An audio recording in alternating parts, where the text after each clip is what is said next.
Welcome back. Aganagaan deebitan, aganagaan dhuftan. Kun podcastii Ilma Hormaati.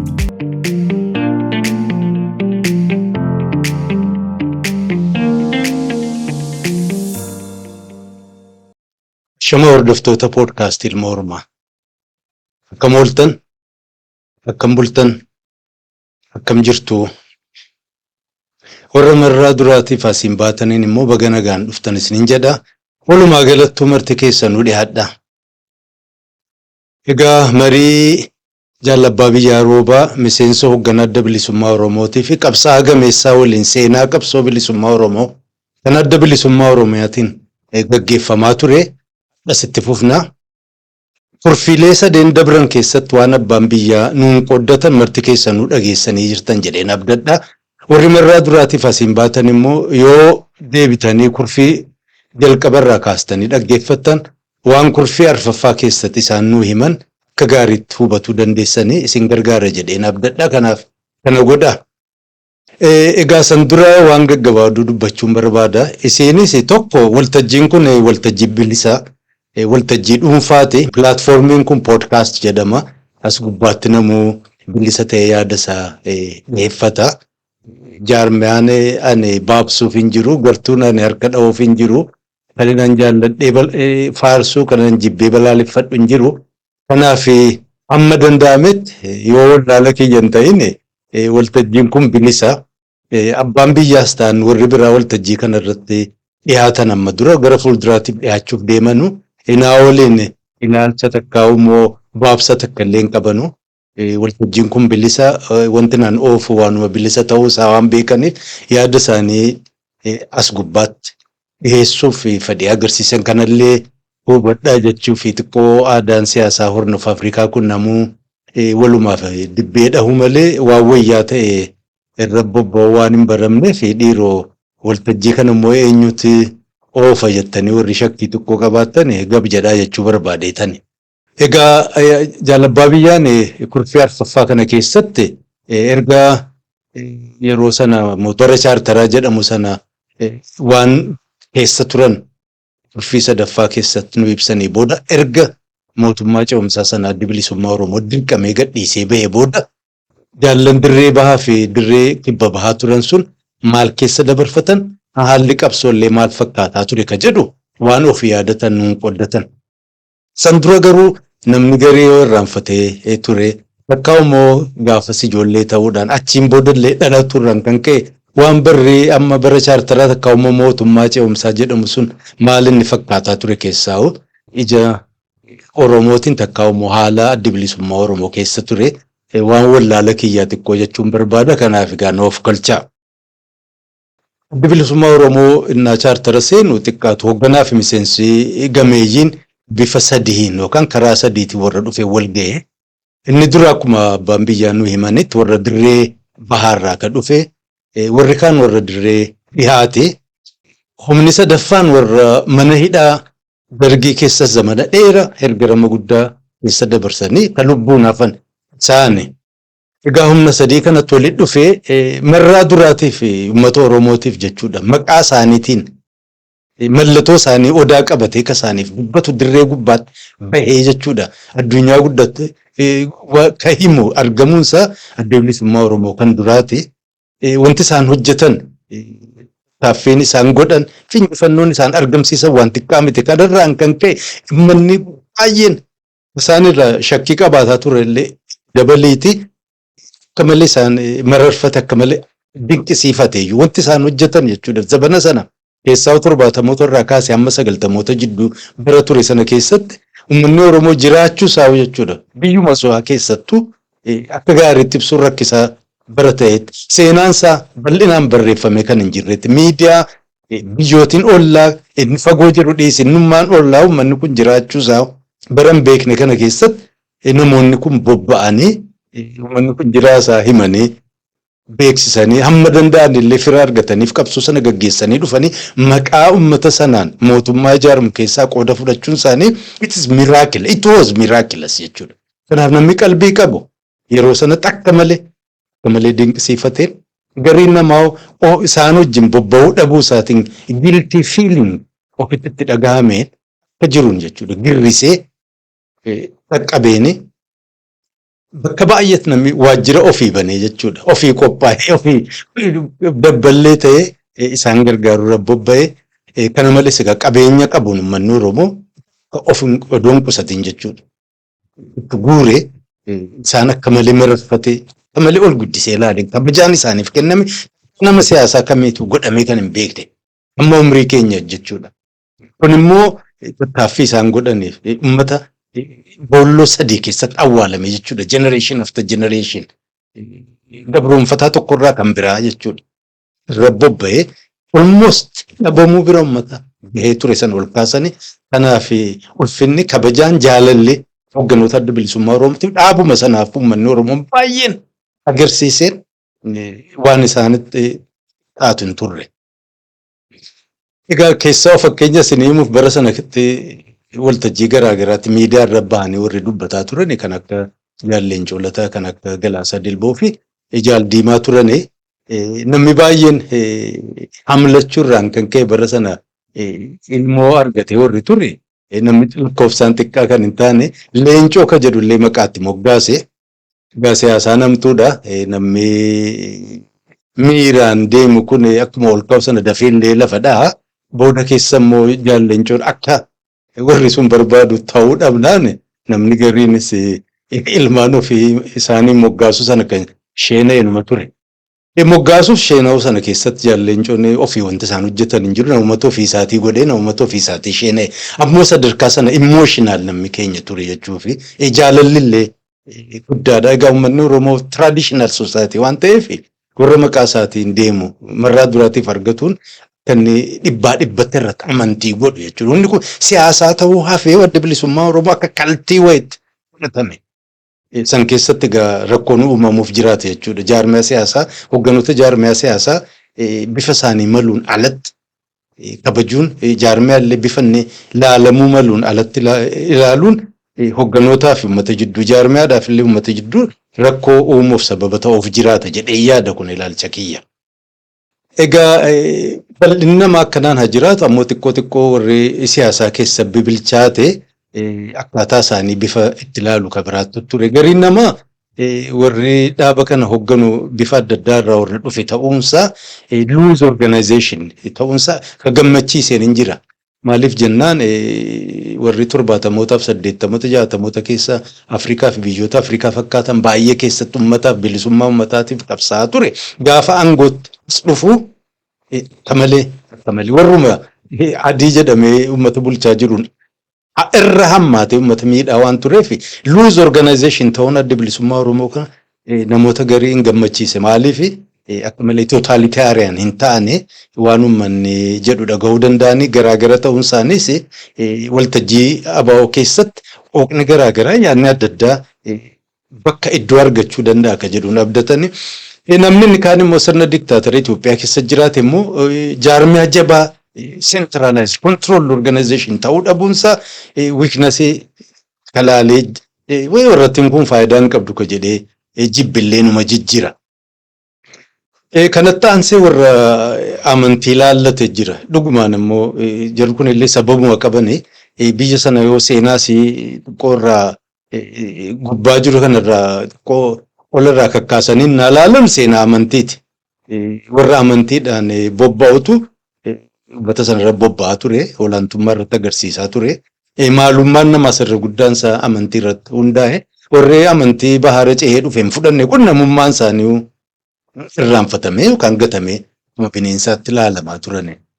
Kanaaf amma addi bilisummaa Oromoo hogganoonni isaanii amantii sadeen warri Protestant, Ortodoksii fi Musliima ta'uun isaanii namni gariin yeroo jarri kun akkamiin wal fudhatee waliin deemuu danda'a waan hin fakkaanne ka jedhu tokko warri shakkii keessaa qabaataa ture. Warri Musliimaas gariin isaanii baay'inaa miti.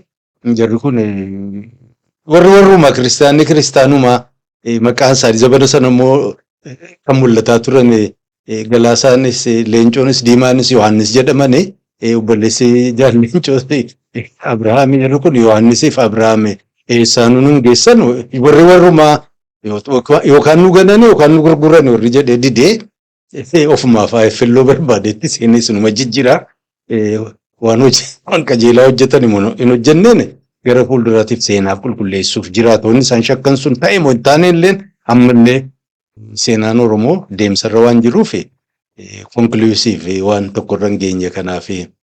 Kunis hin turre kaan immoo xiqqoo warri magaalaa babbarate karraa lallaale warrattiin kun maajoritiin isaanii baadiyyaatti warra dhalate yes warra barate garuu formative years baadiyyaatti waan dabarsaniif keessummaa bara Haayile Sillaasee keessa waan turaniif ilaalchi isaanii namaaf qabanu ilaalchi isaanii hawaasaaf qabanu hierarchical society keessa waan dhalataniif traaumaa sana keessa ummatan baane nama jechuun jireenya jechuun illee hierarchical aangoo ol bahuu aangoo qabachuu nama guddaa ta'uun hierarchii kanarra jechuun ol bahuu kana qofa warra laalu ta'uu mallan hawaasa Oromoo traditional African society egalitarian ta'e sana fudhatanii nutti hin fakkaatu warri shakkirraa qabu ture lammaffaa warri baadiyyaa kun nama akkuma ilma namaati namni naannootti dhalate formative years keessatti akkatti baratetti nama laalaa. Kanaaf nama naannoo isaanii hin taane nama ganda isaanii hin taane achi fagaatanii Oromiyaa bal'oo kana keessa ka jiru waliin relate gochuu danda'anii immoo akka of ilaalan sana Oromoon hundumatti fakkaata. Shakkii irra ture lammaffaa namni baadiyyaa kun flexible miti waanuma takkitti qabate sana hin gadheessu siyaasaan Itoophiyaa immoo xiqqoo rakkistuudha flexible ta'uu barbaaddi. Kanallee gochuu ka danda'an hin fakkaatanu ka jedhu inuma ture garuu sagaleen isaanii namni dhaga'ee jiru yeroo sana mirqaana haallis immoo yeroo rakkisaadha jechuun TPLF OPDOdha warri Shaabiyaadha Sidaamtillee qawwee hadhabdu malee bifa garaa garaatiin adda bilisummaa Oromootti bobbaatee turte jechuudha. Yeroo sana keessatti namni luxury waan xixiqqoo kana ilaaluu bira hin geenye garuu warri sammuu ofii keessaa waan kana qabu gaqqabeellee gumgumaa ture hin jijjiira. Egaa shakkiin inni dura warri kun eenyuuf qabsaa'ane ka jedhu gaafa ammaa Dr. Nagaasoo Gidaadaa fi obboleessi isaaniillee Dr. Salamoon na fakkaata maqaan isaanii dabalatees Hasan Alii fa'aarratti ololan jedhu hojii ajaa'ibaa irratti bobba'u. Rarrabaa uffachuudha gad xiqqeessuudha namaa gad gochuu takkaa waan jedhamuuf hin malle. Waan dur warri adda bilisummaa Oromoo Habashaan akkas Oromoon goote jedhamu sanaan addan taane eenyutti dhuma jecha majii word jedhan waamuu hafe malee jiru qincisanii arrabsanii xiqqeessanu namni gariin qorri isaa xiqqoo ofirraa rifate jechuudha. Yeroo jedhu kun maal jechuu isaaniiti.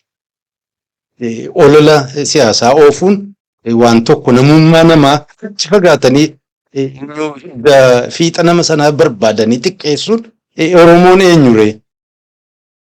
Jarri kun ofii isaaniiti maal inni jarri warra moonaarkii wayiti moo maal ka jedhullee inumatti ture OPDO irratti illee ololli deemaa ture gaariin turre manni bal'aan akkuma qoosaa warratti maxxannee jibbuun hin ture garuu karaa adda bilisummaa Oromootiin ololli deemaa ture ammallee social status uummata kanaa ijoollee hiyyeessa ta'uusii maarree baarree xiqqeessuu malee achi baanee deebisnaan tattaaffiin godhame hin jiru siin godhamtes fakkeessuudhumaaf jechuu. Tuffiirraan kan ka'e jalaa baate as kottaa ka jedhu malee namummaa isaanii recognize godhanii rakkoo isaan qaban illee beekanii waliin mari'atanii waan godhame hin turre kunis gammachuun finne nama baay'ee biratti warri kun maal haasa'u jiran akkamaaf quulan akkas ka jedhu OPDOs more energized godheen tuffatamu namni ilmi namaa dhaabbatee deemu akkas arrabsamuu tuffatamu kan jaallatu hin jiru. So kunillee yeroo warri kun kamiin of laalaa jiranii warri kun eenyu uummata Oromoo jechuu akkamiin define godhatanii akkuma ganda ofii akkuma of ilaalanii uummanni kun bal'aadha diverse history isaa akka gaarii gad fageessanii beekaniiru composition isaallee akkamiin waliin dhufe akka uummata kaanii eenyu qobaatti bahee kana ka jedhamu miti hawaasa isaa marame kana hunda keessaa waan waliin dhufe. Kana kophaa baasan isa kaan arrabsanii iddoo isa kanan tuqin biraa hafuun hin danda'amaaf akka jedhu gaa shakkii turte. Hoogganaa adda bilisummaa Oromoo irratti mallattooon weakness inni duraa kanarraa mul'ate olola OPDO keessaa immoo Dr. Nagaasoo obboleessa isaanii fi Hasan Alii irra gaggeeffame suni namni baay'een gabbaasee hin himamne yeroo sana sirbuu ture, dhiichisuu ture, gammachuu ture. Wayyaanee fi shaabiyaan isaasiif achitti bobbaate. Eenyudha tasgabbii waan hin turreef sagaleen sun ol gahamuu hin dandeenye. Egaa akkuma ta'e taa'amee furamee chaartareen sun isin taane dhiibamanii adda bilisummaa Oromoo keessaa bahe waliigaltee guutuun godhan mongoone warra yeroo sana hoogganaa jirantu deebisuu danda'a. Bahameen turre wagguma tokkoon booda warri mootummaatiif EPRDF mormaa ture. Faranjiin walitti susuphitee Paarisitti ol gahanii achii booda biyya gallaga jedhuun namuu ripireezentaatifii ofii ergate adda bilisummaa Oromoo Jaalibsaa fi Jaaldiimaa Nagoo erge Jaaldiimaa karaa tafee Jaalibsaan naqanii qabaman. Warra TPLFis kan qabame ture yeroo sana. Amma gaa yeroo kana Leencoon Jaalibsaan baasa ka jedhu waraqaa labsii baasee bobba'ee shaggaritti qabame. Amma gaa Leencoo karaa jiru warri hafan immoo itti gaafatamummaa irraa Leencoo rarraasanii rakkoon adda bilisummaa Oromoo keessatti kan uummanni beeku jechuudha. Marraa duraatiif gabaa mul'atte. Egaa wanti Leencoon jedhan sunis dhugaa miti ka jedhu ibsaan kitaaba ofii barreessan keessatti maal na baasa hidhaadhaa. Takkaffaan daa'imaa miti, lammaffaan nama isarra hangafaa. Kanaaf inni wanti inni hidhaa na baasu hin jiru. Mootummaan immoo yakkaan na hiite. Namni tokko nama kaan waan mootummaan hiite maaliif baasuu danda'a? Inni eenyu ta'eeti dhaabaame eenyu miti, part of mootummaa miti. So kanarraan kan ka'e fookasiin Leencoo irratti as naannofte jechuudha. Defisiitii dhugaa inni dura Leencoo irratti mul'ate waan godhaniif sana achiin booda kan himan natti hin fakkaatu. Warra adda bilisummaa hoogganaa ture keessa namni waan baay'ee barreessaa ture yeroo dheeraaf Leencoodha. Garuu waan barreessan keessatti isii karaa shaggar deemuu kana isaan barreessan kan dubbisan natti hin fakkaatu. Probably barreessuu malani. Hin taane egaa achii booda rakkoon dhalate guruupiin ofiin guruupii Leencoo ka jedhu uumame. Inni duraa bobba'anii Galaasaa fi Diimaa irratti ta'e. Keessaa immoo Diimaa irratti hin beeku sababa isaa. Achi booda lakkuma bobbuluun namuu gartuu ofii ijaarrachuutti seene gartuun dirree baate jechuudha. Gartuu Leencoo, gartuu Diimaa, gartuu Galaasaa, gartuu Daawudorri jedhamu qoqqoodame. Namni Oromoo warra kana waaschiin godhu yeroo sana yoo argame takkaa'uma akkaataa isaan itti deeman hoogganaa adda bilisummaa Oromoo amala isaanii namni gaaffiidhuma godhe yoo jiraate immediately jechuudha. Jiruun itti bobba'an. Sammuu isaanii keessa kan tolfame Oromoo jechuun docile ka ta'e, submissive ka ta'e, conform godhu yoo ta'e malee sanaan achi kan dubbatu yoo jiraate itti bobba'an. Namaa gaditti waan cirataniin jechuudha. Irra bobba'anii dhiira warri kun Oromoon dimokiraasii beekaa, Oromoon filaameedhaan deema ka jedhamu sun eessa dhaqee si jechisiisa jechuudha. Warri kun Oromoo kan isaan eeggatan bakkuma Sidaamaa sana bu'anii ofii mataatti ta'anii inni kaan isaan jala geetaa jedhee shammaa isaa lafa dha'ee akkuma warri Abisiiniyaa turan warratti haftee Armeeniyaa fi Kooptikii fi Giriikii fi of jalatti jechuudha. Warri gurraacha kana kan sagadu godhaa turte sana expect godhanii si jechisiisa jechuudha. Kanattuun dhiisne immoo beeraa fi beera gandaa sila hawwan kabajaan isaanii malu ganuu arraba dhedheeratan isaan kana kaadhimanii biriyaa isaanii warra soqolate ganda keessa deemee nama arrabsu faa nama bobbaasanii baanguddoo gosaa warra jedhamtu arrabni isaanii lafa haqu kana gurra lamaan jidduu immoo wanti isaan qaba waan xiqqoo taate kana bobbaasanii gama. Ta'ee oduma kanaan jiramu shaggar keessatti immoo Mararaa Guddinaan sagalee ofii dhageessisanii itti dhageessisanii jala deemtuun adda bilisummaa irra bobbaate egaa yeroo sana gaazexaa ijoolleen maxxansitu biyya keessa jirru lollitti baname. Egaa akkas ta'e jechuudha. Qofa waliin illee waliin jiranii gartuun afran kun yeroo barbaade allaayansii uumaa yeroo kaan immoo waliin garagaraa garuu isaan keessa immoo kan himatamaa ture Leencoon karaa nagaatiin galuuf deemanii bara baraan himama jechuudha. garuu jaallenchoo gabbaanii jaarmiyaa tolfatanii amma galuuf ka jedhan bara boodaa kana mul'ate jechuudha. Gaaffiin uummanni Oromoo deebii irraa argachuu qabu jaarmiyaa siyaasaa keessa garaagarummaa mul'achuun waan haaraa miti. Garuu erga mul'ate booda warri ajandaa addaa qabu deemsi adda bilisummaa Oromoo ittiin deemaa ture nuuf hin taane nuyi ilaalcha addaa qabna jedhu suni ofii isaatii dabbahee jaarmiyaa ijaarratee uummata Oromootiif nuyi kanaan deemna ka jedhu mul'isee sossoo'uu jalqabe moo keessa ture jechuudha. Akkuma amma warri sooshaalistii biyya Bulgaariyaa ta'u Hangaarii keessatti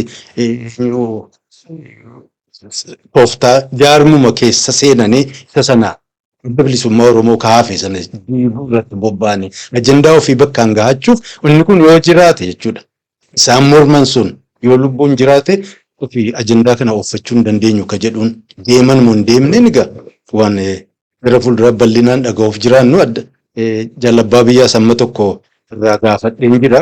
Ammoo wanni yeroo san himamaa ture Leencoon jaarmiyaa biyya Kaanaadaa charchii hedduutiin deeggaramu kan eenyu maal jedhanii project Plowshare ka jedhamu achi seenaniiru warra sanaaf dalagaa jiranii organizationin sun immoo Oromoo pacifistiidha.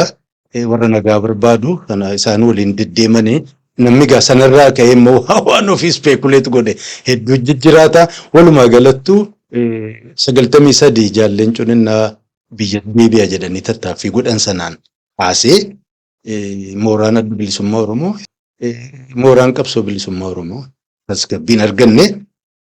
Egaa ibsoonis gama ofiitiin tattaaffii hin godhane achi boodas hammi tokko immoo OPLF ka jedhullee jaarmiyaa ijaaree tattaaffii kun hundinuu gaa wanti adda bilisummaa Oromoo keessa deddeemaa ture positively yoo ilaale karaa nagaatiin ittituu dadhabuun namni hundinuu gama ofiitii waa argamsiisuuf tattaaffii numa godha.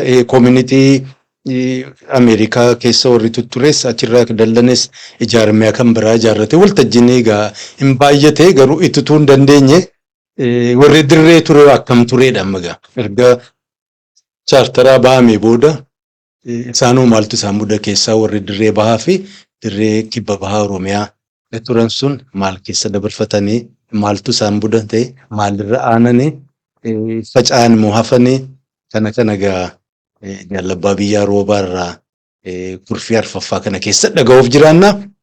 Egaa waan mul'ate yookaan waan fakkaate waan wallaala kiyya dhaga'uu keessa guddoo sin galateeffadha. Ammoo seenaa isa dhugaa jaalabbaa biyyaan waan ofii keessa jiraatan waan ofii keessa darban nu himan kan jalqabarraa kaastanii hadhumaa qalbii guutuun akka dhaggeeffattan kabajaan isin affeeraa itti dhiyaadhaa.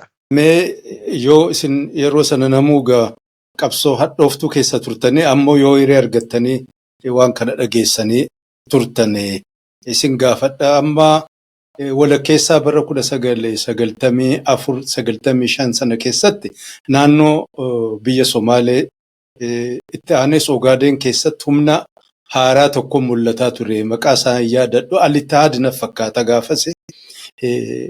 Waan kanaanillee warri mootummaa wayyaanee Oromoollee yakkuun hin ture jechuudha. Warra Alittihaad kan nu lolaa jiru jechuudhaan bakka garaagaraa irraa gargaarsa argachuu.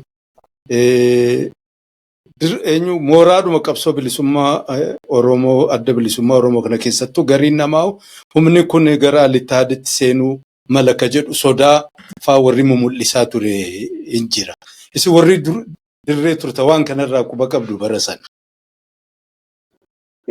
Warri Alittihaad jedhamu kun warri wal quba qabnu warra ONLF jedhamu wal quba qabaachaa turre Karamaayitti irratti jaraa walitti dhufnee waliinis haasofnee waraanni keenya wal bira dhaabbatee waliinis akka loluuf waliinis xinnoo akka ta'u isaan keessanis immoo nuyi akka biyya Somaalee seennee achi naqachuu dandeenyu waliin haasa'uun hin ture. Keessumattuu kun 96 booda 95 94 96 hedduu kana jechuudha. Haga mooraa keenya dhufanii ajajaan humna isaanii waraana isaanii dhufee Baaleetti naannoo Dhaareetitti dubbifnuu fi waliin haasofnee walii galteerra geenyu tokko eegasiis immoo dhiibban jabaan itti jabaanna waraanni keenya kara bahaa kara Harariin jiru kara waraana isaaniititti siqee jara waliin haga tokko socho'uunii fi waliin tarkaanfii fudhachuun hin ture.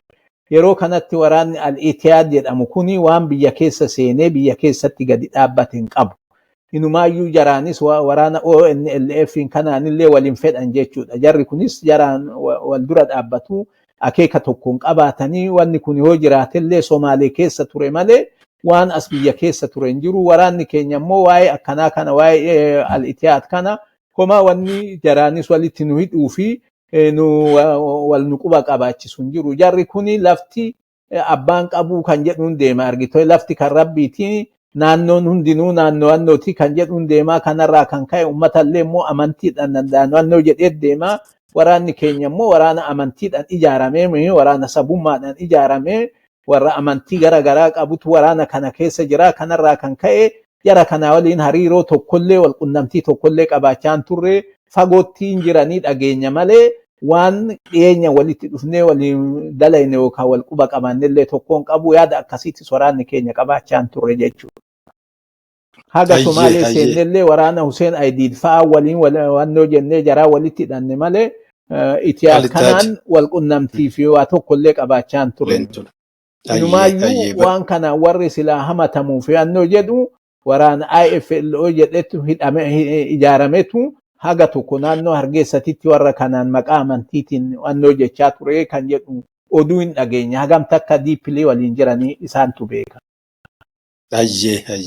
Fayyaataa mee ammas xiqqoo duubatti sin deebisa tarii yaadattanii dirree tokkorran turre ammoo warra shaggariin bara chaartaraa sana gadhiisee bahe keessa gariin namaa kan akka amma jaalleencu achuma tureewu kaan immoo dirreedhuma xayyaaraan booleedhaan bahanii namni gariin akka himuttu warrummaanuu TPLF hogganoonni isaanii gaggeessaa dhaqanii jaallanni nu dhiistanii deemtanii jedhanii imimmaan dharaafaa boohanii gaggeessanii hin jedhan.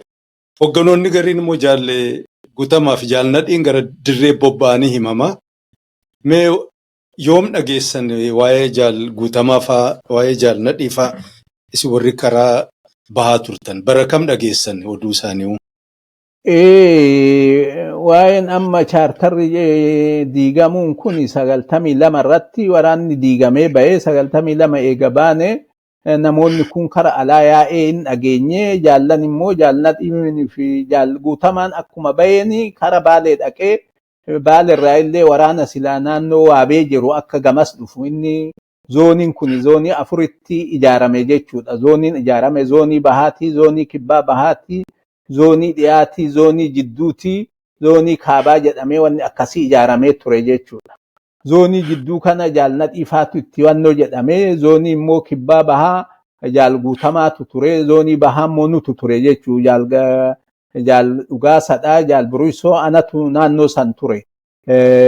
Jaal galaasanis eega deebi'ee alarraa eega deebi'ee nu bira ture akkasitti ture. Maa irratti immoo akkuma nuyi wannoo jenneen jaal guutamaan kara baalee deemuu fi baaleetti wannoo jedhee waraana silaa naannoo waabee jiru waraana walgayii naannoo sanitti godhee naannoo dallootitti walgayii godhee walgayii sanirratti akka waraana hundaa walitti qabee achirraa bobbaa qindeeffanna jedhanii achitti walga'uun hin ture. Yeroo waraanni kun asii waabeerraa ka'ee deemu nummoo gama turre gamarraa karaa silaa bakka waraanni irraa deeme kanallee akka quba qabaannu humna silaa achitti hafe sanillee akka jajjabeessinuuf ani nuu kara baaleetitti socho'e jechuudha. Kara baaleetitti socho'e lolatu narratti ta'ee yeroo baaleetti deebinu namni basaasaa tokko nu argee wayyaanitti meenumaa achi wannoo jennu waraana keenya kan silaa akkuma seenne lolli nurratti ta'ee namni haga tokkootis namni haga torbaa nurraa madaa'ee namni hedduunis nurraa qabame kun immoo nuyi jalaa baafannee akkasitti wannoo jennee akkuma jaal guutamaan bu'ee naannoo harannaa ga'eeni waan kana dhageenye jechuudha. Nuyi warri silaa hafne immoo as turre osoo sanuun ta'iniin dura osoo jaal guutamaan ba'ee achi hin deeminiin dura haalli silaa sakattaan diinaa jabaatee baay'ee bakka hundattu nu barbaaduun jajjabaatee jennaan jaal galaasaan nu bira ture.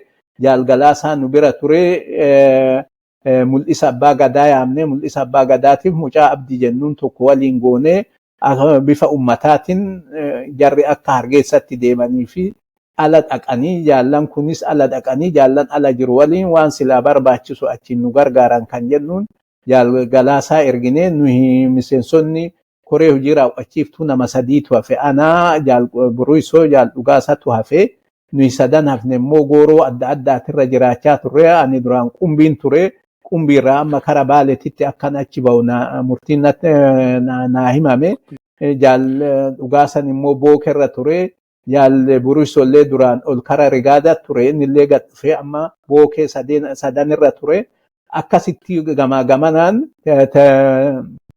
telegiraama xixiqqaa kanaan wal qunnamnee yeroo immoo walgayiidhaa walitti dhufaa akkasitti dirree quba qabaachaa turre nuyi akkana keessa jiru jaal guutamaan karaa magaalarraa ba'ee waraanatti makame jechuudha. Akka nuyi dhageenyetti jaal qodamaas qaaman hin qunnamne jaalnadhiis qaaman hin qunnamne jaalnadhiinillee magaalarraa ba'ee dhufee waraana keenya kan naannoo arbaa guutuutti dabalamee ture. Wanni jarri murteeffate jarris waraqaan ba'ee fi baazaboorris ba'ee fi akka jarri ala ba'u mootummaan wayyaanetu gaggeessaa turte jedhan. Jaraanillee ala baha jennaan uummata keenya fi waraana kana ilmaan biyyaa baafnee gaaratti dhiifnee ofii biraan baqannu jedhanii jaal guutamaanillee murteeffatee kara kibbaatitti socho'ee jaalnadhiinillee murteeffatee kara bahaatitti nu qunnamuudhaaf zoonii kibbaa dhufee zoonii kibbaa eega dhufee illee ibsaa magarsaatitu achi ture isa kana argee ibsaa magarsaatiin hogganoota biraan nagayi jedhee gaafateeni ibsaan immoo kana lakki haalli ulfaatadha wayyaaniin bakka hunda keessa sochootii achi biraan hogganoota biraan si ga'uu hin danda'u jedheen yeroo kanatti jaal galaasanis hin baane jaal dhugaasaa fi jaal buruisoo anis achumaan jira garuu falmaan deemu sochiin deemu horiisa'uun wayyaanedha waan biraa ture jechuudha lafti ishiin hin geenye hin jiru haala akkasii keessa ture achi haga tokko ture jaalnadhiin egaa asiin gadi bu'uun kan hin danda'amne ta'e of duuba deebi'een namoota silaa magaalaa jiru leencotu magaalatti hafee ture isallee nan qunnamaa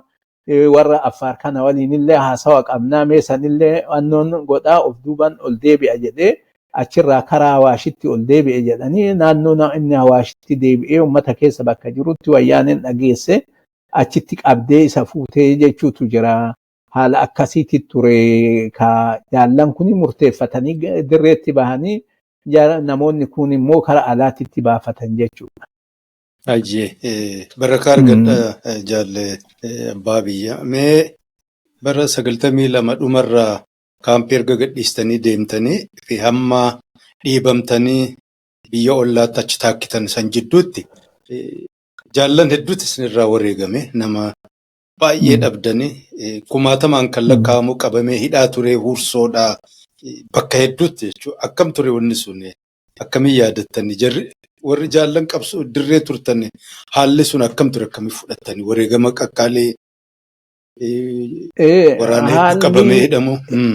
Eega chaartaraa baane haalli akkaan ulfaataa ture waraanni qabame waraana guddaadha waraana qabame kana keessa immoo miseensonni keenya miseensonni gumii sabaatillee warra qabamee hidhametu ture warra akka beeksisaa seenaafaa jennaani isaa fi anannoo mixeefaa qabamanii hursotti warra dhume kun immoo jaal buruisofaa lolatu irratti ta'ee bookee kiphootti wayyaaneen achitti argitee nama sila isaan erganii kara magaalatti ergan tokko karaatti qabdee isa san qorattee isarraa odeessa fudhattee kun kara kurkurruutiin kun kara qumbiitiin kun kara gubbaatiin itti gadi dhufanii marsanii achitti lolli ta'ee nuyi gooroo gamaa gamanaatti kan jaraa deemu nullee faana argee kan nutti goruudha ta'e xiqqumaaf rasaasa arginaan gadi dabre malee nullee mooraan keenya naannuma san ture akkasitti jaal buruisoo mooraa isaatitti wannoo jedhanii ijoollee waliin jiran waliin falmaa guddaas godhanii isaanillee diinarraa nama hedduu fixanii isaanis wareegamanii gama karaa hoogganaatiin jaal buruisoo jaal guutamaanis waraana haxaballaa lafa jedhamutti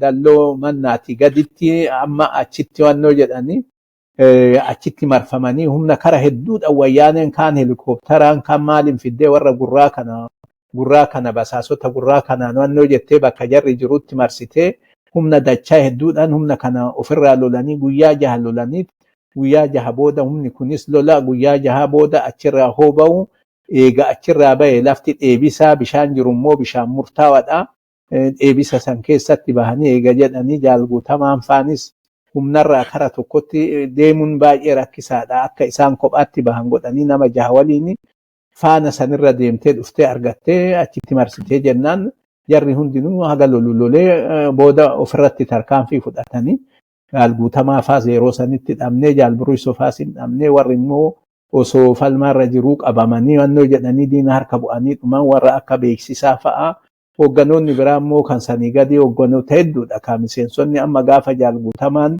wareegaman nama 45 ol ijoollee bilbila taate ijoollee warra akka namoota sila beekataa fa'aa jennaani lataa adaamaa jedhanii ijoollee beeloltu akkamii abbootii buttaa abbootii cibirraa dabballoota sadarkaa guguddaa warri jiru hundatu achitti wareegame. Kunis immoo bakka jaal buruusoo wareegame kanarratti warreen silaa ciccimoo ijoollee waardiyaa isaatii fi warra mooraa isaa quba qabaatutu wareegame. Kana malees immoo falmaa irratti namoota hedduu dhabne jechuudha. Falmaan wayyaanee waliin goone falmaa laafadhaami. Falmaan kun immoo nuyi duraan dirree keenya dhiifnee magaalatti ol deebinee magaalarraa amma haaraatti gadi deebinee of qindeessaa jirru. Waraanni keenya kunis immoo akkuma siin jedha waraana bifa lamaati. Waraana duraa qofaami. Waraanni harees nu keessa jira. Waraana keenya keessa immoo basaasni wayyaanitis hin jira jechuudha. Namni useewuma oomakamu. Basaasonni jaraatillee nu keessa jiranii. Haala akkasiisan keessatti falmaa irratti jararraa illee nama hedduu finneenullee wareega guddaa baafne hooggana hedduullee dhabne jechuu dandeenya. Yeroo kanatti hoogganoota silaa dhabuu hin qabne miseensota koree hojii raawwachiiftuu warra akka jaal buruusoo boruutii fi warra akka jaal guutamaa hawaas warra akka jaal nadhii gammadaa warreen kana dhabne jechuudha. Kara bahaatiin warra turre keessai kun immoo wannoodha. Kana biras tabree jaal gammachiis dhaabatis waraana karaa nageelletiin jiru nama dursee biyya seenee Somaaliirraa biyya seenee achitti waraana sanannoo jechaa ture. Isa immoo ayyaloomtuu walgayii dhayaamee dhoofsise jechuudha. Warreen kana hunda dhabne jechuudha. Warreen kun immoo waraana bahaa keessatti utubaa warra utubaa waraana bahaatiin deemu jechuu ni dandeenya warri kun. Warra silaa waraana kana ijaaree waraana kanallee dursaa ture. Jaal gammachiis dhaabaa dhugumatti lolchiisaa ture. Jalqabaa haga dhumaatitti waraanni lola waraana jaarrattis ta'e lola waraana diinatis ta'e lolli inni irratti keessatti hin hirmaatin hin jiru. Lolchiisaa cimaa ture jechuudha. Warreen kana hunda dhabne lola kanarratti. Hayyee egaa silaa qabsoon riphee lolaa gaafa hiree argatan wal gurmeessanii bobba'uudha. Gaafa immoo diinni nama jabaate irraa miliquudha. Dhiibbaa fi duullee warra Eritiriyaa kan wayyaanee kan OPDO isin godhe hamma bara 1996 ofirraa ittistanii maayyii karaa hundaan miilaan xayyaaraan dullaan aga tokko gara amma biyya Somaaliitti hakkitan. Maaltu isin mudate achi booda Somaalee keessa deebisanii of ijaaruun deebisanii wal qunnamtii tolfachuun akkam ture? Amma osoo waraanni keenya sakattaa hedduu nutti bahaa jirtu ishiidhaan nutti duulaa jirtu dura argitee qilee hunda seenti wayyaaneen hallayyaa hunda seenti bakka silaa madoo keenya kaannu bakka madoo keenya itti wal'aannannu kana hunda nutti dhiphisaa turte. Kanarraa kan ka'e osoo waraanni keenya dhiibbatee gadi hin bahiniin dura nuyi namni lama asirraa nu ergan jechuudha. Anaafi Tujubaa kara Somaalee nu erganii waraana keenyaaf dubbee akkasoo nu erganii yeroo kanatti nu lamaanuu afaanis hin beeknu lakki hin deemnullee jennee dinnee turre dirqama murtiidhaan wannoo jedhame ajajni dirreedhaa murtii san dabarsee saniin dirqama kana fudhannee kaanee kara mandheeraa dhaqneetis achirraayis immoo miseensa tokko garbii jennaani Somaalee ture isa sanis dubbifne. Amma waraana keenya madoo keenya achiin galaasaa faas dubbifne galaasa faanillee horii haga 20,000 nu erganii yeroo asii kaanee mandheeraa dhaqnu jaal quubsanii fi sheeqxaliilee isaanis achi turanii isaan walitti dabalamnee kaanee karaa duubatiin karaa Mombaasatiin Naayiroobii dhufne. Naayiroobii eega dhufne Naayiroobitti jaalgalaasaa faa qunnamnee jaalgalaasaan faan Abbaa Yuusuf faan Shaasan Ma'ruufaan Haji Alii Mataa faan achi jiranii isaan kanallee qunnamnee isaan irraan jaalgalaasaa qunnamnee ayyee rakkoo akkanaatti dirreedha illee baanee kan ergamneef waan kanaa jenneeni amma yeroo sanitti warri Suudaanii kun nu gargaaraa turan alturaabii namni jedhamu tokko yeroo sanitti wannoo jechaa turanii waraana keenya kan dhiyaatillee deebifneet isinii leenjifnaa hidhannollee isinii kenninaa jedhanii akka wannoo jechaa turanii karuma saniin imbaasii Suudaanii kan Keeniyaa jiruun dolarri 20 nu ergame dolara 20 nu ergame kana ani fuudhee dolara kana dhoksee Somaalota waliin asii ka'ee kiinoo mandheeraa dhaqee maallaqa kana ofirraan qabaa namuu nan beeku ani akkuma ijoollee fannootitti hin deema asii dhaqee achi geessee achitti immoo haala ulfaataa keessatti ijoollee dabballoota magaalaa fachi hedduu dalaydutu jira gishuu jaarraa jenna gishuu jaarrattii fi dheeressaatu jira jara kanatti maallaqa kana sharafee kennee waan sanirraa hafe immoo ijoollee madoodhaan deemtutu ture ijoollee madoodhaan deemtu kanattillee maallaqa aga tokko kenninee madoon kun akka karaa Maqdashootitti deemu goone achi ol deebine nuyi achi eeganuu ol deebine haalli ulfaatee achi taa'uun dadhabamee amma dhugaasanii fi kumsaan faanillee waraana jajjabiidhaa humna jajjabiidhaa jaalbobbaasaa wariin kara Booranaa erganii isaanillee kara Keeniyaa bahanii humni kun immoo amma eega isaan bahanii humni kun kara Beydhabootiin humni kun kara Huduriin humni kun kara Baladweyneetiin dhiibbatee kara Somaalee bahe jechuudha. Maaliif humni kun qawween qabu uffata gahaan qabu nyaata argachuun uummata irraa baay'ee ulfaataadha. Namni uummanni midhaan shamatataa deemu gaala 200-300 ol ta'u gindhiiritti hidhanii hambisanii kanaaf baay'ee ulfaataa ture jireenyi illee kanarraa kan ka'e waraanni keenya nama silaa kaan kara gandaatitti deebi'a jedhee nama kaanis kara gandaatitti ofirraa galchee namni immoo hin gallu jedhee murteeffate Somaaleetti gadi bahe jechuudha. Kara 3-4 kun immoo achuma keessatti hafe humni haqni murtaa'e achuma keessatti hafe haala kana keessatti ka nuyi yeroo kanatti amma deebinee nuyi yeroo wanni kun ta'utti asii kaanee kara Maqdashootti waraana keenya afaan baanee waraana keenya kara Maqdashoo dhufee ajajni dirreetis dhufee jira waraana kana walitti qabnee kun Beydhaboo jira yeroo sanitti namni mootummaa Somaalee kana dursu Hussein Aidid dure jaramu waraana isaaniitti gargaarsifannee waraana isaanii kan Beydhaboo jiru kanatti gargaarsifannee fayyaa haa ta'anii jarrillee waraana keenya simatee kafanallee kennanii fi rasaalallee guutanii fi nyaatallee kennanii fi baay'ee naamusaa fi jabina waraana keenya arganii ofitti maxxansanii nu gargaaranii waraanni keenya immoo kan achirraa dabree Maqdashoo dhufe bakka tokko qubsiifnee nama silaa dagatamuu hin qabne Abdullahi Qoocee nama jedhamu jira hawwiyyaadha baay'ee nu gargaare waraanni keenya akka qubatuufillee deeggaraa keenya nu gargaaree isa gargaarsifannee bakka qubsuma waraana keenya mana guddaa tokko kan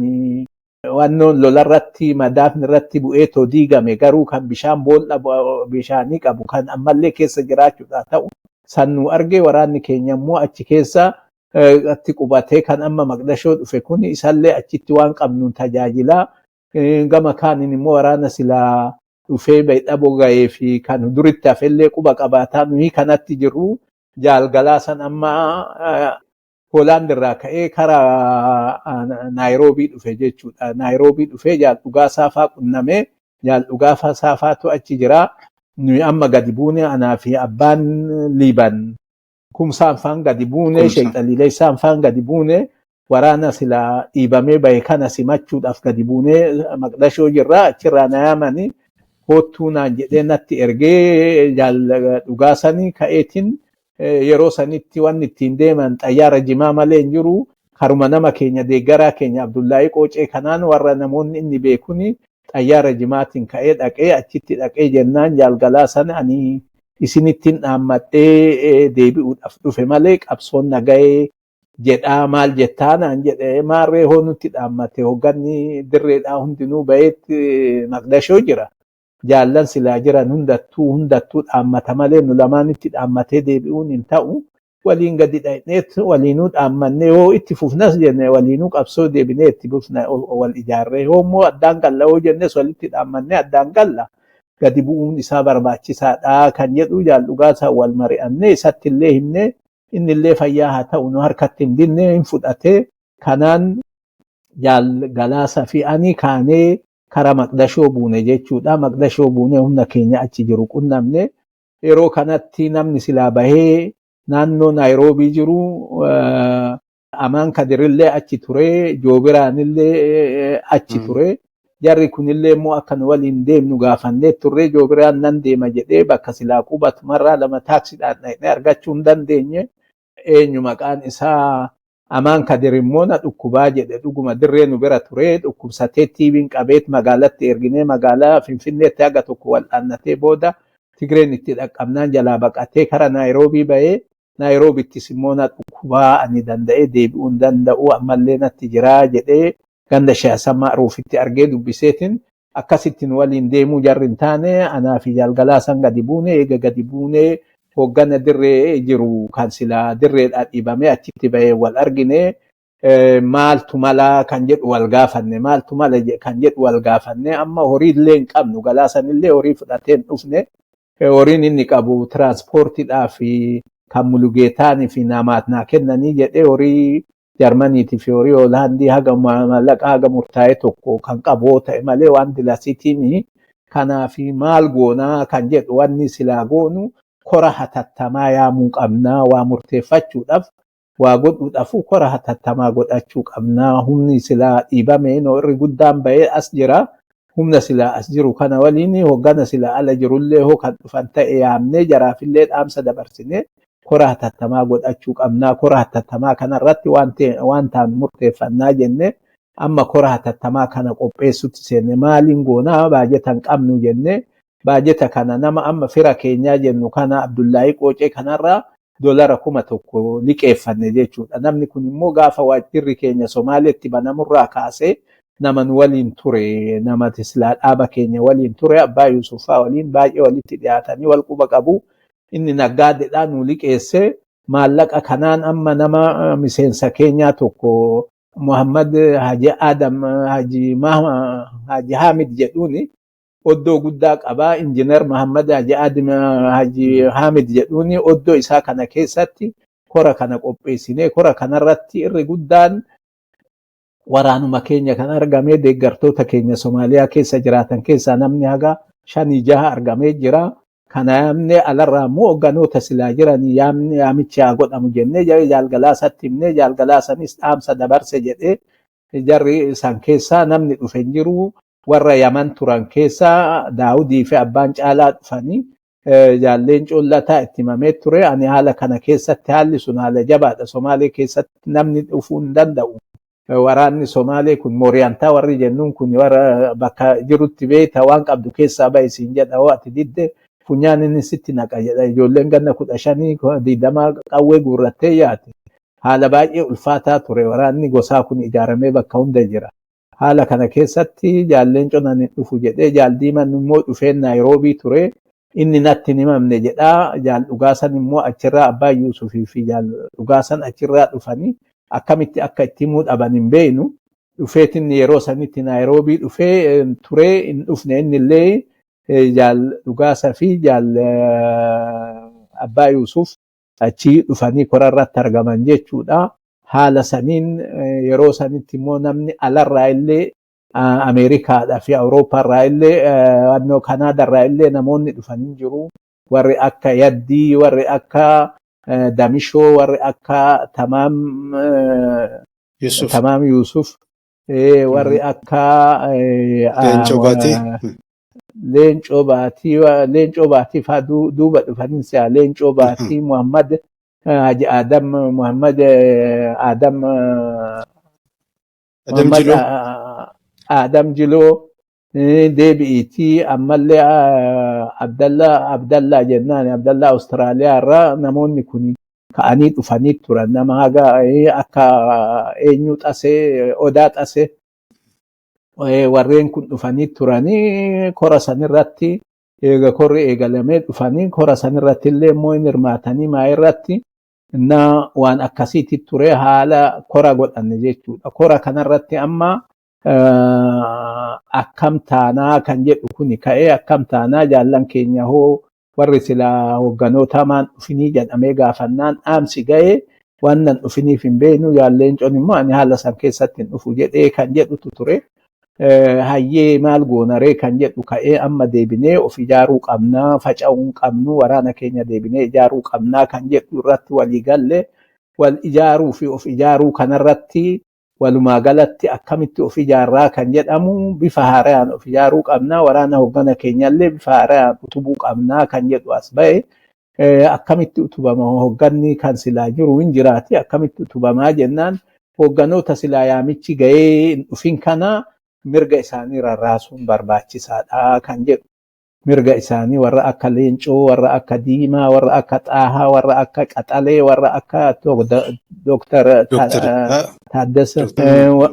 Taaddasa, warra akka Kuulanii, haadha warra Leencoodha, Diimaadha. Warreen kana mirga isaanii haa rarraafnu kan jedhu ka'ee akka bu'uuraatitti. Kanarratti lakkii kuni ta'uu hin qabu. Amma hoggana korri kun kora hatattamaati. Mirga akkasiitis hin qabu. Mirga guutuu kan qabu kora guutuu hoo ta'e waan kana hoggana jiru kaasullee qeequllee kan biraa fiduullee danda'an immoo kora haala rakkoo jiruuf wal geenye malee kora mirga akkasii qabu mihi. Kanarratti immoo hoggana jiru rarraasuu jechuun of diiguu ta'a.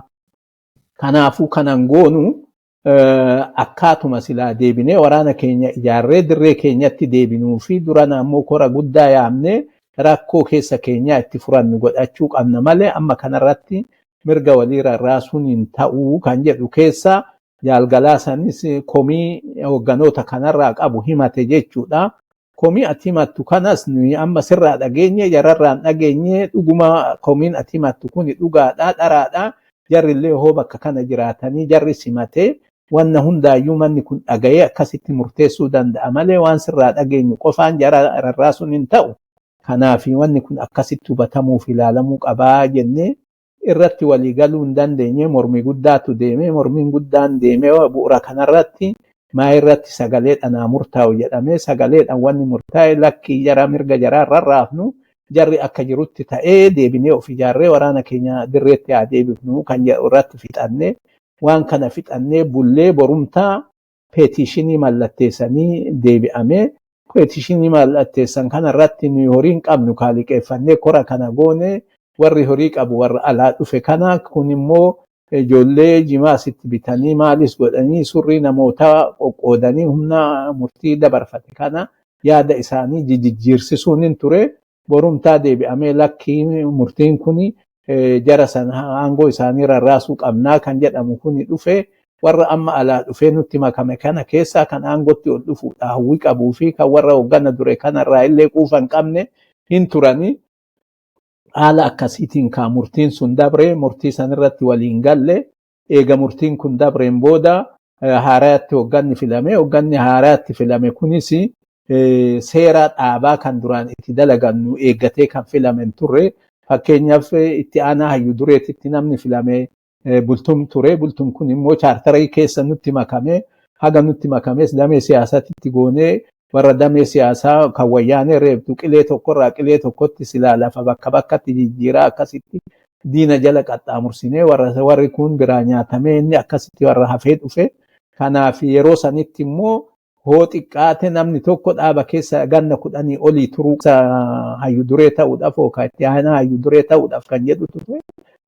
Seera kanallee cabsinee seera immoo kora guututu miseensa hoogganaa jijjiiruu fi kaasullee danda'a kan jedhu sanillee cabsinee waan kana goone haalli sun immoo waliin hin galchine kalee hagamillee waliin walitti dhufne wannoo jennu kanarratti wal hubachuu hin dandeenye keessattuu murna jaalgalaasatii fi warra amma dhufee nutti makame abbaa caalatii fi daawud fa'anillee kanarratti wannoo hin jenne daawud fa'anis abbaan caalaa fa'as nutu isinirra beeka jara ana obboleessaa nurra isin jara beeytanii jechuun lakkin jara isinirra beenu garuu hoggana keenya dhaaba keenya tiksuudhaaf hoggana haganaa of kaanee mirga jaraa rarraasuu jechuun kara biraatti nu diinan dhiibamne waraanni keenya faca'ee baane deebinee of diiguu nutti ta'a kanaaf dinnaa jenne garuu sagalee kaleessa murteeffannee har'a peetishiniidhaan jijjiiranii kun immoo nu hedduutti walirratti abdii fi wal hubannoota dhaba uume jechuudha. Akka kanaan osoo jirru eega kuni ta'e amma waraana keenya waraana yeroo kanatti warri Eertiraatillee Tigreedhaan wal dhabanii turanii nama lama achitti dhufanii nutti erganii namni lama Salamoon Phexros fi maqaan isaa Xaa'ima namni jedhamu achitti dhufanii nu dubbisanii hoggana keenya dubbisanii hoggana keenya achirraa Asmaraatti afeeranii afeerraa sanirratti Jaalgalaasadhaa Kumsaadhaa Daawudii asii ka'anii Eertiraa dhaqanii mootummaa Eertiraa waliinis dubbatanii gargaarsa horiitillee haga tokko irraa argatanii waraana fi meeshaa lolaatillee nuu kennuudhaa baallama nuu seenanii namallee nuu leenjisuudhaa baallama seenanii akkasitti biraa deebi'anii eega jarri deebi'een booda ijoollee ajajoota waraana dhiibamee bahe kana keessaa deebi'i ijoollee Jibuutii fi Yaman irraa walitti qabamte Eertiraatti ergamee achitti akka leenjifamu ta'e waliin gaafa jarri leenjifamee deebi'u meeshaa haga tokko nu erganii meeshaa nu ergan kana keessa illee warri aydiidillee cinaa nurraa saamee nurraa fudhatee haga tokko muunoo hafee haga silaa hafe kanaa fi waraana kaanis immoo qoriyooletti deebinee irra deebinee leenjii kenninee fi humni kun amma humna guddaa humna cimaa argaattis hidhannoottillee ta'ee humna kana deebinee dirreetti bobbaasuu qabna kan jedhu irratti waliigallee humna kana bobbaasuu kanarratti immoo qorannoon barbaachisaadha kan jedhuun nuyi nama tokko dursinee erginee akkuma lafa beeknu fi waraana keessallee turreen nama falmataa gadaa jennuun tokko ijoollee naannoo Sararii asii erginee haala biyya keessa jiru qoratee akka deebi'u erginee achitti immoo dhaqee qoratee yoo deebi'u gaadenoonni qabanii hidhanii tumanii fannisanii halkan mukarratti fannisanii yoo deemu hidhaa waliin mukni ittiin cabee akkasitti rabbi lubbuu isaa hobaasu hidhaa saniin deemee uummanni karaa irratti irraa hiikee nutti makame nama akkasitti jira odeessa akkasitti siin qabna jennaan amma wal dhabbiin argitee hogganoota aangoo irraa rarraasuu kanarratti nu jidduutti uumame kuni irraa kan ka'e amma nuyi warra waraana kana waliin ture waraana kanallee faca'ee dhufe walitti qabee galaasallee hoo dhufu itti fidee warri alaa kunillee numatu waraana kana wannoo godhee jarri kun hundi nurratti dhufanii dhugaasanillee bayeet Naayiroobii ture koraaf gadi dhufe malee nuyi kana moggaatti dhiibuun dhufe nuyi moggaatti dhiibuu bira dabramee waraana kana bobbaasuudhaaf Kumsaanii fi abbaa caalaa itti godhan jechuudha. Abbaan caalattis waa'ee waraana kanarraa beeku baay'ee xiqqaadha. Kumsaanis naannoo Booranaa ture. Booranattu himannoo guddaa irratti deemaa ture. Ijoolleen Booranaa himannoo guddaa irratti dhiyeessaa turanii achirraa ka'ee naannoo Bahaatitti dhufee gaafa immoo dhugaasan faan amma alatti deeman waliin ala ba'e jechuudha. Kanaafi wanni kun akkasitti godhamee qorannoo silaa namni dhaqee qorate kanas osoo hin fudhatin waraanni kun akka bobba'u godhamee meeshaa argamee fi horii argame kanaanii waraanni Boyidhaboo dhaqee Boyidhaboorraa ka'ee Hudur dhaqee Hudur irraa amma biyya seenuudhaaf hoo guddate sa'a 6tu hafe eega achi gahamee akeekni duraanii karaa kana waraana Raahweenatitu jira jechuudha. Waraana Raahweenatitu karaa kana gubbaa ture. Waraana kana karaarraa haxaawaniiti waraana Hussein Aidid kana waliin Hudur dhufanii Hudur waraana Hussein Aidid achitti dhiisanii keenya tarkaanfatee biyya seenuudha akeekni garuu san hin goone Hussein Aidid hoo waraanni Hudur ga'u asirraa ka'ee Boyidhaboo dhaqe jedhanii waraanni Boyidhaboo dhaqee Hussein Aidid Boyidhaboo dhaqee dhageenya waraanni achi jiru Hussein Aidid jimaa fi maallaqallee nuu fidaa of duuba deebinee isa arguu qabnaa jedhee waraanni Somaalee deebi'ee Kumsaan faan abbaan Liiban faanis waraana keenya silaa eega achi kaanii dabranii dirreetti kan dirree seenuu qabu jara waliin Boyidhabootti deebi'an jechuudha.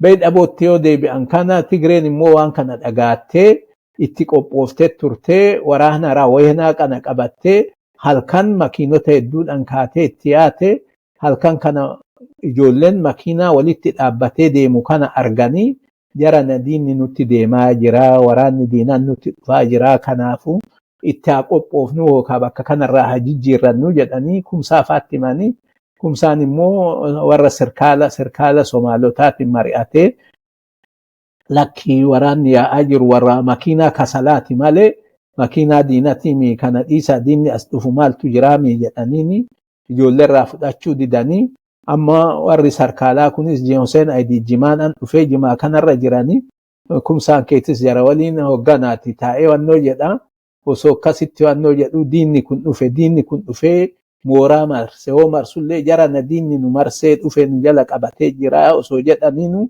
ijoollee irraa fudhachuu didanii booda achitti waraanni osoo achi jiru moortaraan mooratti waraana haga wannoo jedhuu fi meeshaa jarri qabatee deemu rasaasa jarri dirreedhaan dhaquudhaaf fe'atee deemu hunda wannoo jedhu dhaanii namni achitti illee namni guddaan nurraa miidhamee kunis harka diinaa bu'ee waraanni sunis kanaaf immoo faca'ee achirraa ba'uun ta'ee lola sanirratti nama guddaatu miidhame jechuudha.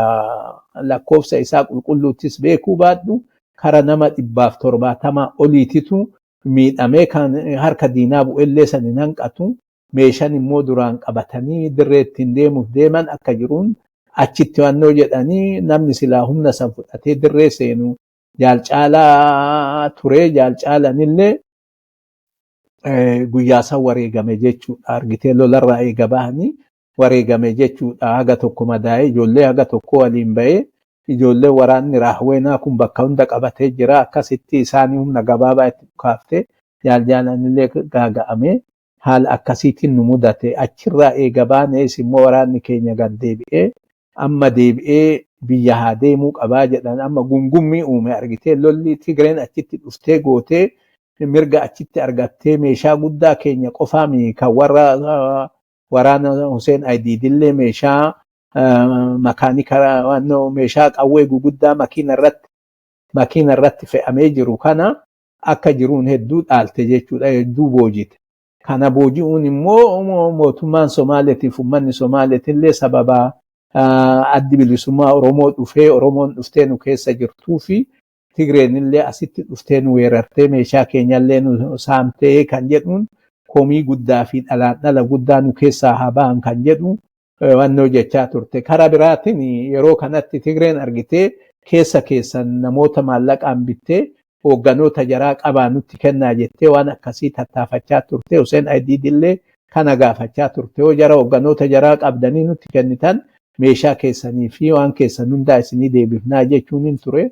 Garuu Hussein Aidid ganan goone jarana wanni adeemaa jiru kana isin warri hoogganoota nurraa baha warreen kun immoo waraanni dirreetti akka deemu godhaa jedhame waraanni amma lolarraa ba'e kun achi tursuun hin danda'amne ammallee karaa biraatiin akka dirree seenu jedhamee ugaadenoota nama sadiitti godhanii karaa dheeraa asiin karaa abbaa qorroo kanaan akka dirree seenu tattaafatamee karaan kun immoo karaa dheeraadhaa. Eebisas qabaa karaa kanarra qajeelee karaa kana bakka bishaan jiru hunda waraana diinatti qabatee jira. Bishaan dhuguudhaaf waraana diinaa kanaan loluun dirqama ta'a.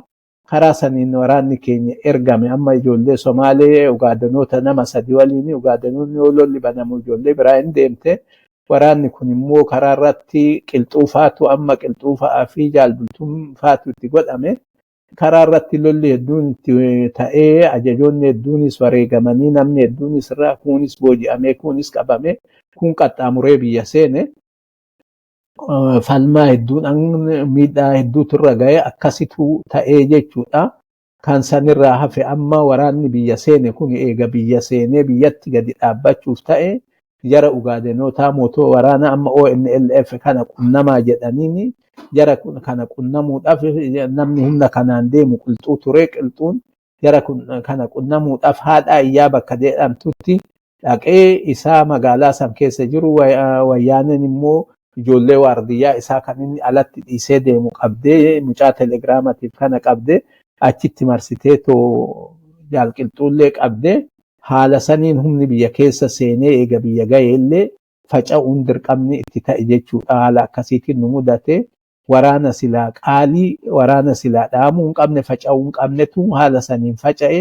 Kanaaf immoo sababaa kan ta'e nuyi silaa namni lafa sanillee beeku haala waraana saniitillee beeku karaan irra galanillee karaan salphaan kan beeku warra silaa humna san waliin ture nummoo humna sanirraa wannoo godhanii haala akkasiitiin mudate humni keenya dhaamee jechuudha. Humna keenya dhoofsisuun ta'e haala akkasii ture kuni ta'ee jennaan galgalaa sanani gaafatama gallakkisee har'arraa kaasee ani hayyu durummaadhaan hin dursuu jedhee gaafatamarraa of buuse jechuudha.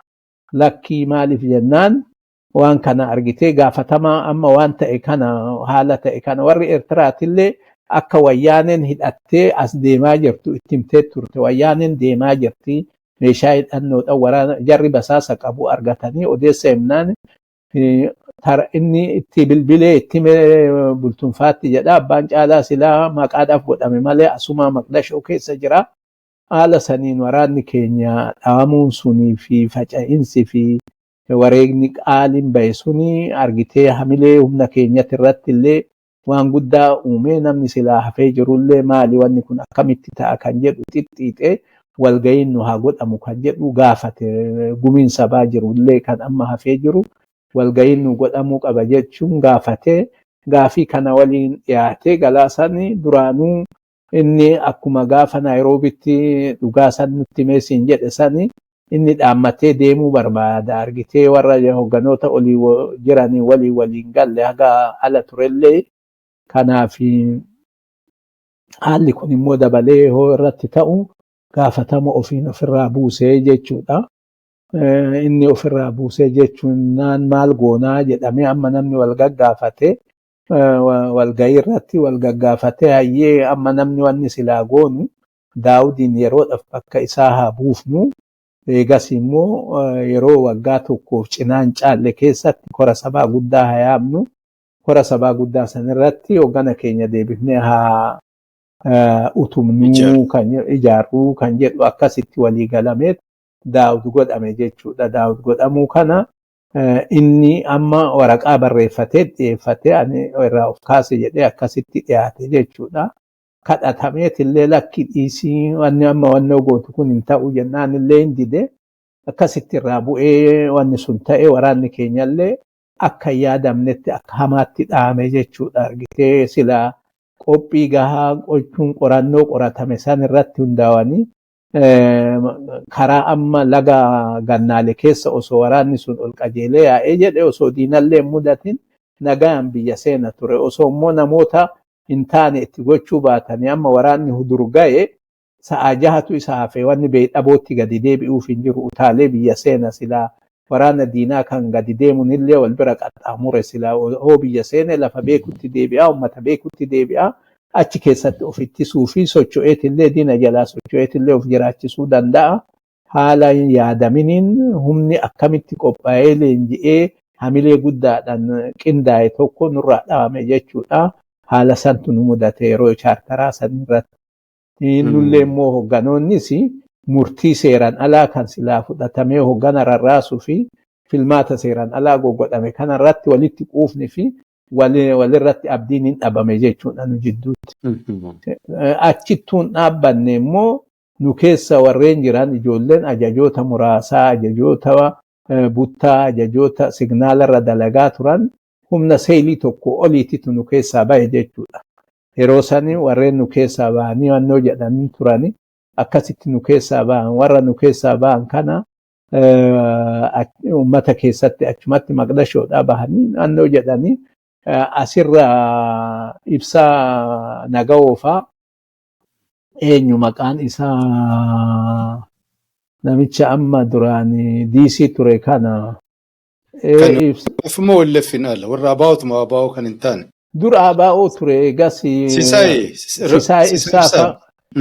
Sisaa ibsaa faatis dhufanii achitti ijoollee amma yaate tana jarrillee of jalatti ijaaruudhaaf tattaafataa turani. Haala akkasiititu ta'e jechuudha.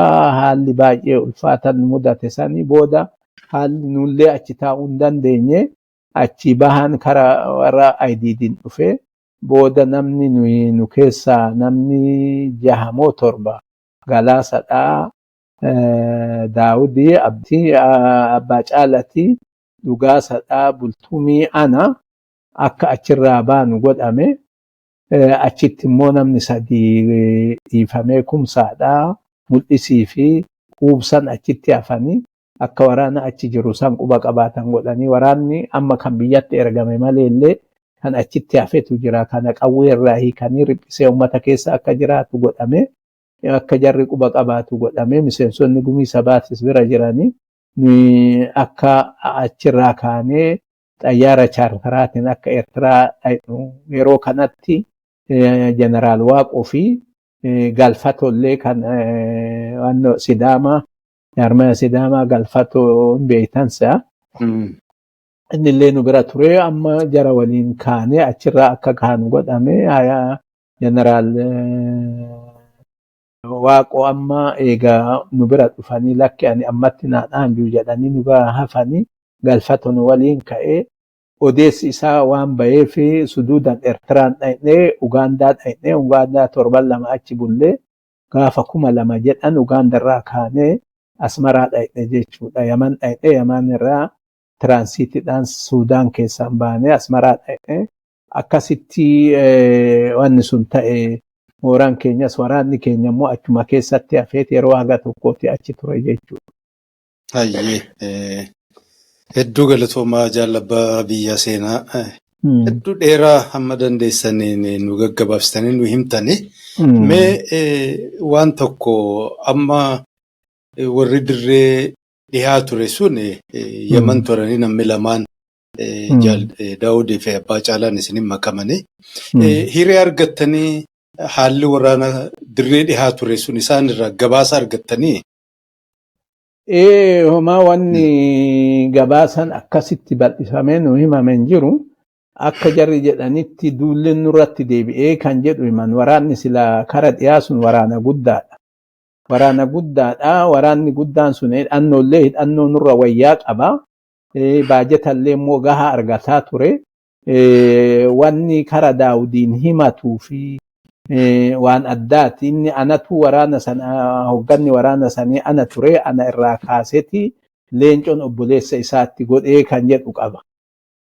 Waraana sana obboleessa isaa irraa godheeti ana immoo achi na fuudhee Finfinnee na fidee akkuma nama hidhaatitti na teessisaa ture kan jedhu komii himata jechuudha. Inni illee leencorraayi.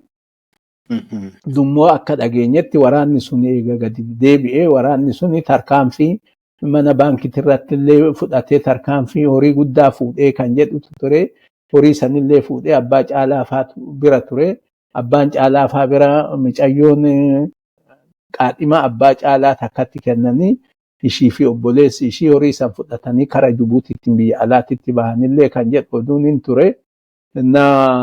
Waraanni illee immoo quufa jaratti hin qabu jedhamee eegammoo Suudaan keessa seenamee illee Suudaan keessatti maalirraa akka ta'e hin beeku jara kana nurraa baasaa kan jedhuun jarri Daawudii fi Abbaan Caalatillee achirraa bahanii Yaman dhaqanii Yaman eega dhaqanii achi waajjira duraan ture isaan immoo achuma ganda Faaxumaa Isaa faa achuma turan jechuudha.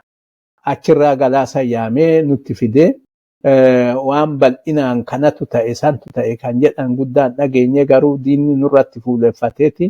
Waraanni keenya kun faca'ee kunis dhiibamee kara wannootitti bahee eega kara Suudaanitti bahee Suudaaninis immoo meeshaa nuyi qabnuu fi waraana nuyi qabnus meeshaa nu saamtee wayyaanee walii galtee akkasitti nama keenyallee niitee kan jedhu himanii isaan immoo akka dhageenyetti mootummaan Suudaanii ofirraa nurraa baasaa jedhanii akkasitti baasanii kan jedhutu jira. Malee bal'inaan waan diiteelii nu himan guddaan dhageenya gama kiyya. Ayyee barakaa argadhaa.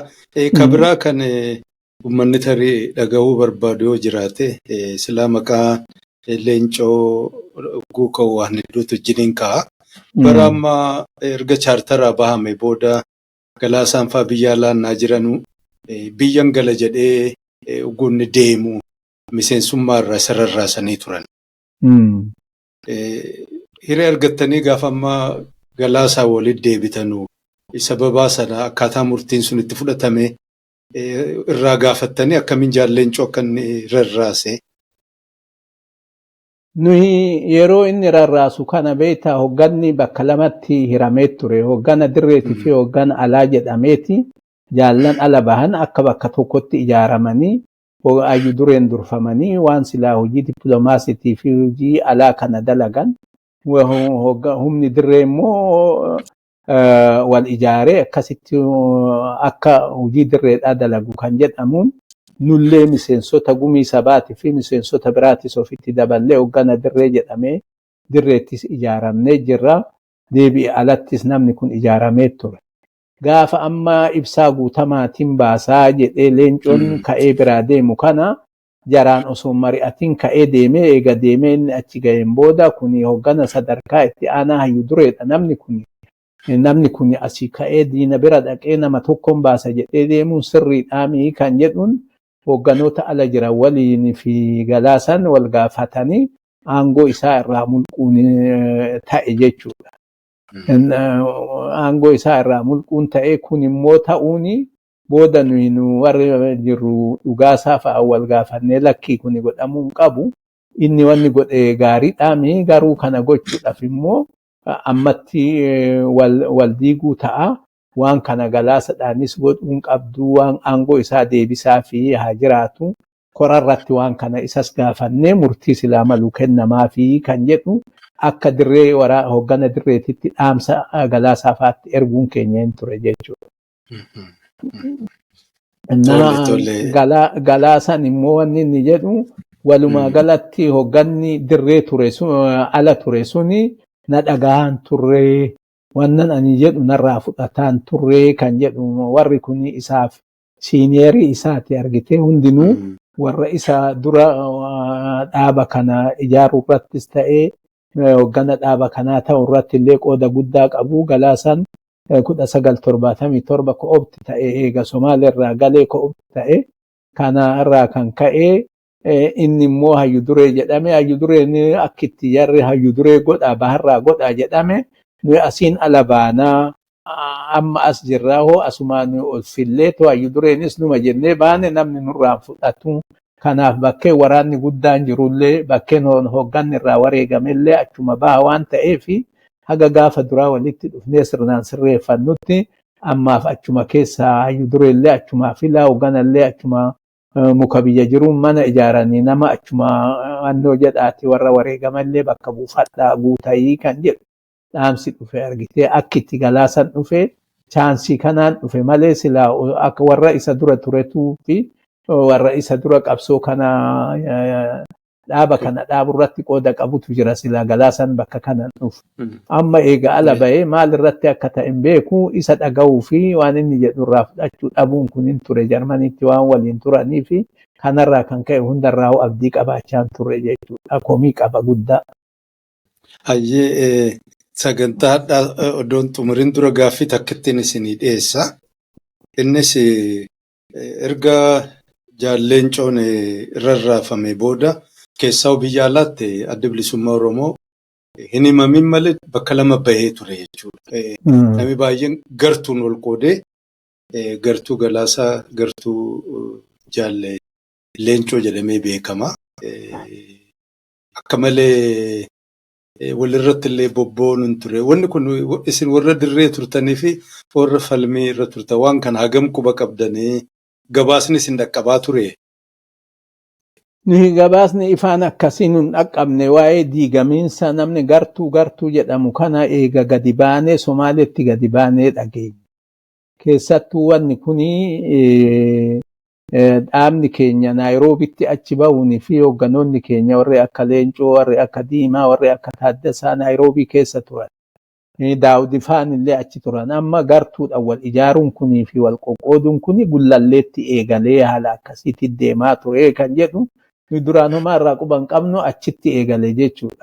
Wanni kun achitti hin dhaabbanne eega amma ala bahame illee rakkoon akkasiin ture jarru walitti quufan qabu turanii argite.